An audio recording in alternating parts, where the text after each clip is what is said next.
Bismillah, alhamdulillah kita ketemu lagi bareng gua Romi. Video kali ini agak sedikit beda dari biasanya ya, tapi ini masih nyambung kok sama teknologi. Nah, gua pengen bahas Boil alias mobil, karena kan kemarin lagi ramai pembahasan tentang harga bensin naik yang akhirnya bikin orang-orang tertarik buat ngelirik mobil listrik. Makanya gua pengen bikin ada 7 hal yang perlu dikulik sebelum teman-teman semua ngelirik mobil listrik.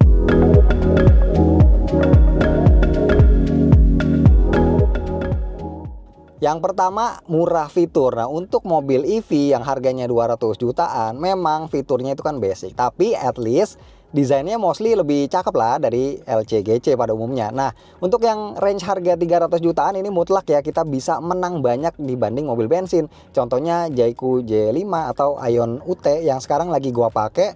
Ini ADAS-nya lengkap, level 2, terus ada Android Auto dan Apple CarPlay, udah panoramic glass, ada electric seat di baris depan dan ada semburan AC-nya juga. Terus ada power tailgate, udah built-in kamera 360, ada wireless charger 50 watt dan lain-lain. Kalau mobil bensin kayak brand Korea harga 300 jutaan mungkin masih bisa lah bersaing ya fitur-fiturnya. Tapi kalau untuk brand Jepang kayaknya masih jauh ya. Mereka belum seroyal brand-brand China untuk berbagi fitur di mobil baru mereka. Poin kedua, konsumsi listrik. Mutlak pakai mobil EV itu lebih hemat dari mobil bensin. Sebelumnya gue pakai BYD Atto 1 Dynamic yang baterainya itu 30 kWh, ngecas dari 20 ke 80% di SPKLU, itu nggak sampai 80.000, bisa nempuh jarak 280 km. Atau Ion UT Premium yang ini baterainya 60 kWh, full charge cuma habis 120.000, tapi belum termasuk pajak ya, itu bisa nempuh 460 km.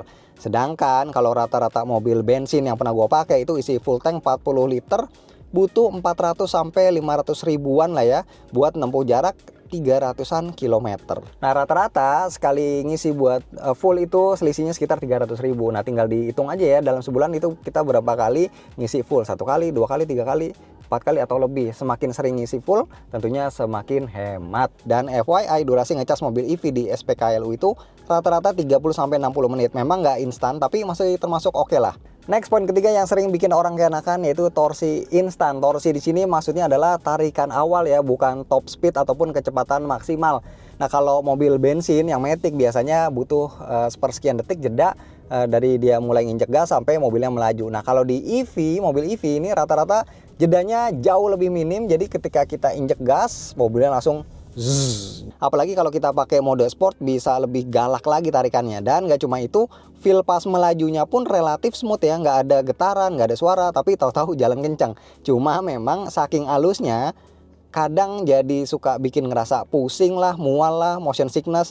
Biasanya ini kejadian di seminggu pertama nyetir mobil EV. Ditambah lagi ada fitur regenerative braking yang kalau kita lepas gas mobilnya itu dia kayak ngerem sendiri ya buat menghemat baterai. Nah, ini bisa bikin tambah pusing, tapi tenang, fitur ini juga bisa dimatiin kok, jadinya aman. FYI, Ion UT yang lagi gue pakai sekarang ini ya, dia dari 0 ke 100-nya cuma butuh waktu 7 detik. Gokil.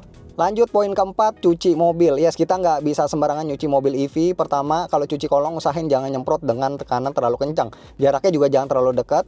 Sebenarnya ini tindakan preventif aja sih, at least biar lebih safe aja daripada kenapa-napa. Kedua, kalau nyuci mobil pakai hidrolik ya, pastiin tempat nyucinya itu yang bagus dan ngerawat alat-alatnya, karena bobot mobil EV itu kan berat karena ada baterainya. Kalau misalkan tempat nyucinya ini nggak ngerawat alat-alatnya, kayak udah karatan, yang ngeri aja amit-amit itu bakal roboh. Dan ketiga, sebelum nyuci usahain kita aktifin dulu wiper service mode-nya, karena kebanyakan wiper di EV itu dirancang agak ngumpet ya, dia biar estetik.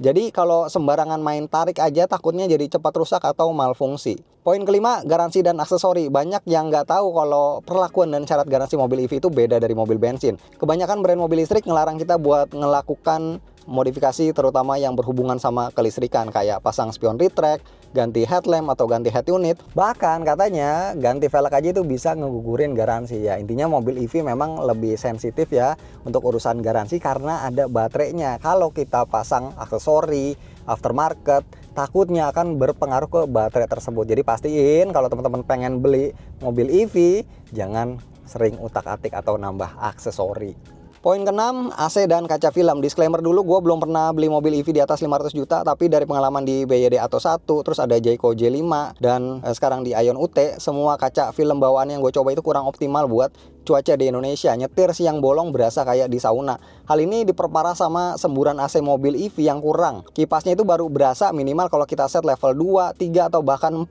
Padahal kalau di mobil bensin, speed kipas 1 aja itu udah berasa nyembur. Nah, ini artinya kita harus spend dana lagi buat pasang kaca film yang lebih proper ya, biar suhu kabin lebih cepat dingin dan nggak berasa kayak lagi dijemur. Dan ketika udah ganti, baru deh berasa dingin dan nyaman, nggak perlu ngeset speed kipas AC kencang-kencang lagi. Dan terakhir, poin penutup, poin ketujuh yang perlu diperhatikan tentu saja adalah pajak, karena per 1 April kemarin melalui peraturan Mendagri ya nomor 11 tahun 2026, PKB dan juga biaya balik nama untuk kendaraan listrik berbasis baterai itu nggak gratis lagi alias bayar. Nah, angka nominalnya belum tahu bakal berapa dan bakal beda-beda tergantung Pemprov atau pemerintah provinsi masing-masing. Ya intinya berapapun besaran pajaknya nanti, ini bakal sukses ngebikin sebagian besar user EV jadi ngerasa kayak di prank ya. Awalnya itu digratisin biar banyak yang pakai, pas udah mau mulai banyak yang pakai baru deh dipajakin. Nah, itu dia tadi untuk 7 hal yang perlu kita ketahui sebelum membeli mobil listrik. Jadi buat teman-teman yang pengen beli ataupun pengen ganti, harus benar-benar memastikan dulu 7 poin tersebut. Dan kalau seandainya udah beli, boleh komen di bawah mobil listrik apa yang kalian incer atau kalian pakai saat ini.